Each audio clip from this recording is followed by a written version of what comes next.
नमस्कार दोस्तों, भारत का पहला सौर mission Aditya L1 PSLV C57 पर शनिवार 2 सितंबर 2023 को श्रीहरिकोटा में सतीश धवन अंतरिक्ष केंद्र के लॉन्च पैड से रवाना हुआ।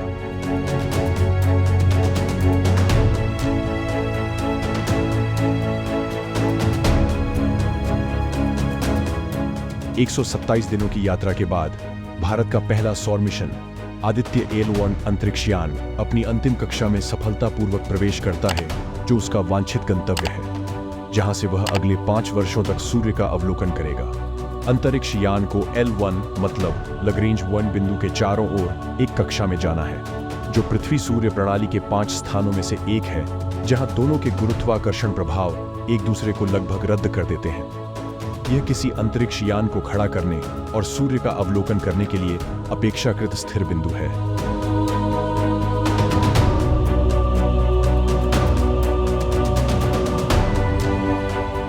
इस सफल मिशन के बाद इसरो एक नया मिशन के बारे में सोच रहा है। यह मिशन क्या है, चलिए जानते हैं।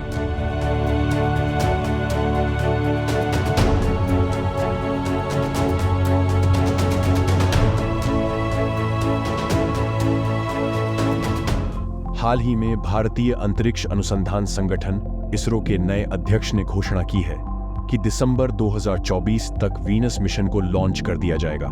इस मिशन का उद्देश्य शुक्र के वातावरण में मौजूद सल्फ्यूरिक एसिड के बादल, जिनकी प्रकृति विषाक्त और संक्षारक है, का अध्ययन करना है।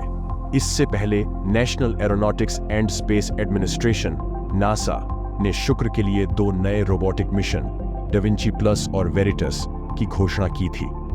मिशन का प्रमुख उद्देश्य है सतही प्रक्रिया और उथली उपसतह स्तर विज्ञान स्ट्रैटिग्राफी की जांच करना।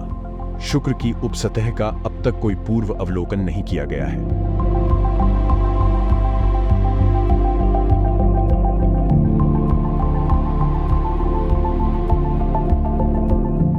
स्ट्रैटिग्राफी भूविज्ञान की एक शाखा है, जिसमें चट्टानों की परतों और परतों के निर्माण का अध्ययन किया जाता है। वायुमंडल की संरचना, संघटक और गतिकी का अध्ययन करना, वीनसियन आयन मंडल के साथ सौर पवन की अंतःक्रिया की जांच करना। मिशन यह जानने में मदद करेगा कि पृथ्वी जैसे ग्रह कैसे घूमते हैं और पृथ्वी के आकार के एक्सोप्लैनेट, हमारे सूर्य के अलावा किसी अन्य तारे की परिक्रमा करने वाले ग्रह पर क्या स्थितियां मौजूद हैं। यह पृथ्वी के जलवायु की मॉडलिंग में मदद करेगा तथा एक चेतावनी देने वाले के रूप में कार्य करेगा कि किसी ग्रह की जलवायु कितनी नाटकीय रूप से बदल सकती है। घने वातावरण और सतह की गतिविधि को देखते हुए शुक्र मंगल की तुलना में अलग अलग चुनौतियां पेश करता है, जो इसे एक जटिल ग्रह बनाता है। गहनता से समझने के लिए उपकरणों को वातावरण के माध्यम से गहराई तक ले जाने की जरूरत होती है।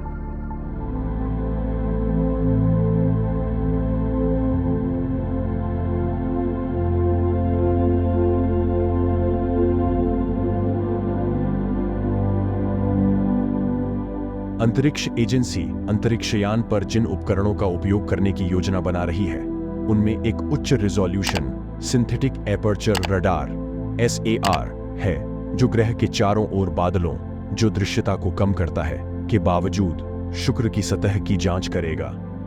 यह उच्च रिजोल्यूशन छवियों के निर्माण के लिए एक तकनीक को संदर्भित करता है। सटीकता के कारण रडार बादलों और अंधेरे में प्रवेश कर सकता है, जिसका अर्थ है कि यह किसी भी मौसम में दिन रात डेटा एकत्र कर सकता है।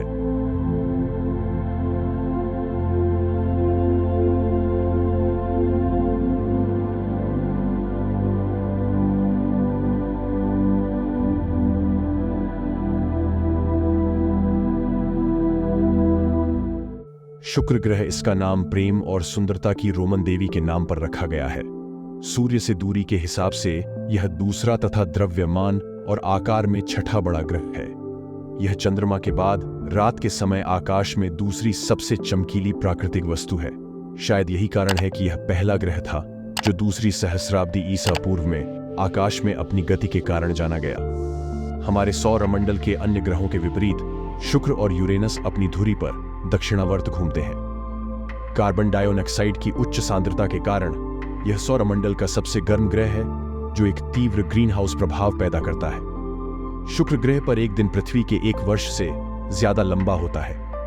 सूर्य की एक परिक्रमा पूरी करने की तुलना में शुक्र को अपनी धुरी पर घूर्णन में अधिक समय लगता है, यानी 243 पृथ्वी दिवस में एक घूर्णन के साथ सौरमंडल में किसी भी ग्रह का यह सबसे लंबा घूर्णन। सूर्य की एक कक्षा को पूरा करने के लिए केवल 224.7 पृथ्वी दिन समय लगता है। शुक्र को उसके द्रव्यमान, आकार और घनत्व तथा सौरमंडल में उसके समान सापेक्ष स्थानों में समानता के कारण पृथ्वी की जुड़वां बहन कहा गया है। शुक्र से ज्यादा कोई ग्रह पृथ्वी के करीब नहीं पहुंचता है।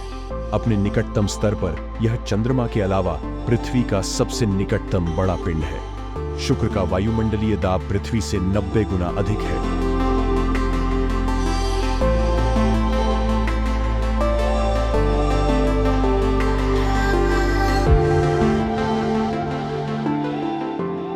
इसरो के नए अध्यक्ष ने घोषणा की है कि दिसंबर 2024 तक वीनस मिशन को लॉन्च कर दिया जाएगा। अगर आपको वीडियो पसंद आए तो वीडियो को लाइक करें और शेयर करें। धन्यवाद।